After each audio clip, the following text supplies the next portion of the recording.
গত মাসে ইরানের ৩ পারমাণবিক স্থাপনায় যুক্তরাষ্ট্রের হামলার ঘটনায় চরমে পৌঁছায় দুই দেশের মধ্যে চলমান উত্তেজনা।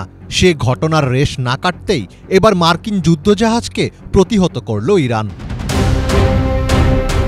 মার্কিন সামরিক বাহিনীর একটি রণতরীকে বাধা দিয়ে সতর্কতা সংকেত জারি করে এবং শেষ পর্যন্ত জাহাজটিকে তার গতিপথ পরিবর্তন করে দক্ষিণ দিকে যেতে বাধ্য করেছে ইরানের নৌবাহিনীর একটি হেলিকপ্টার।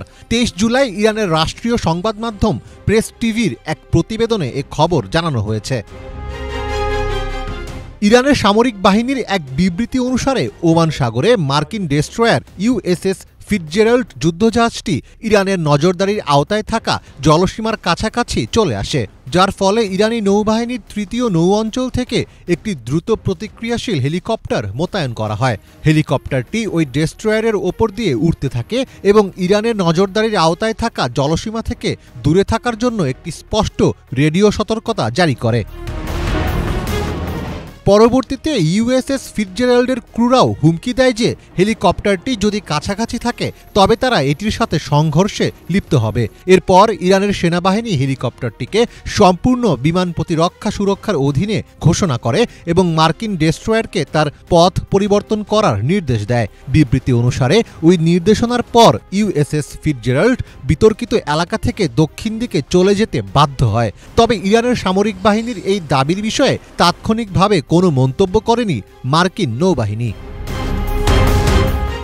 ইরান এর আগেও একাধিকবার মার্কিন নৌবাহিনীর সঙ্গে শো অফ ফোর্স বা শক্তি পরীক্ষামূলক ঘটনা ঘটিয়েছে। ২০১৬ সালে দুইটি মার্কিন নৌকা ইরানের জলসীমায় প্রবেশ করায় ১০ জন মার্কিন নৌসেনাকে আটক করে আইআরজিসি। পরের বছর পারস্য উপসাগরে মার্কিন জাহাজ ইউএসএস মাহানকে বিপজ্জনকভাবে ধাওয়া করে ইরানের ছোট দ্রুতগতির নৌকা। সে সময় মার্কিন যুদ্ধজাহাজ থেকে গুলি ছোড়ার ঘটনাও ঘটে। ২০২৩ সালে হরমুজ প্রণালী অতিক্রমের সময় যুক্তরাষ্ট্রের সামরিক বাহিনীর একটি সাবমেরিনকে পানির উপরে উঠে আসতে বাধ্য করার দাবি করেছিল তেহরান।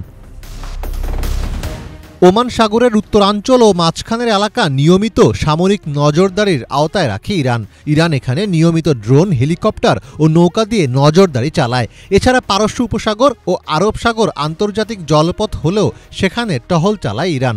এসব এলাকায় মার্কিন ড্রোন, সাবমেরিন বা যুদ্ধজাহাজ এলে ইরান তথ্য চুরি, গুপ্তচরবৃত্তি ও আক্রমণের আশঙ্কায় থাকে। ফলে কৌশলগত কারণে মার্কিন জাহাজের উপস্থিতিকে ইরান নিজেদের প্রভাব খর্ব হওয়া মনে করে। অন্যদিকে ইরান ও ওমানের মাঝে অবস্থিত সরু জলপথ হরমুজ প্রণালী দিয়ে বিশ্বের ২০%-রও বেশি তেল রপ্তানি হয়। শেভরন, এক্সন মোবিলের মতো মার্কিন কোম্পানির জাহাজ এই পথেই চলাচল করে। ফলে ঝামেলা হবে জেনেও তেল রুট নিরাপদ রাখতে যুক্তরাষ্ট্র যুদ্ধজাহাজ পাঠিয়ে নেভিগেশনের স্বাধীনতা বজায় রাখতে চায়। এছাড়া সৌদি আরব, সংযুক্ত আরব আমিরাত, বাহরাইন ও কুয়েত সবাই মার্কিন মিত্র। মিত্রদের সুরক্ষা নিশ্চিতে নিজেদের সামরিক উপস্থিতি বজায় রাখে মার্কিনিরা।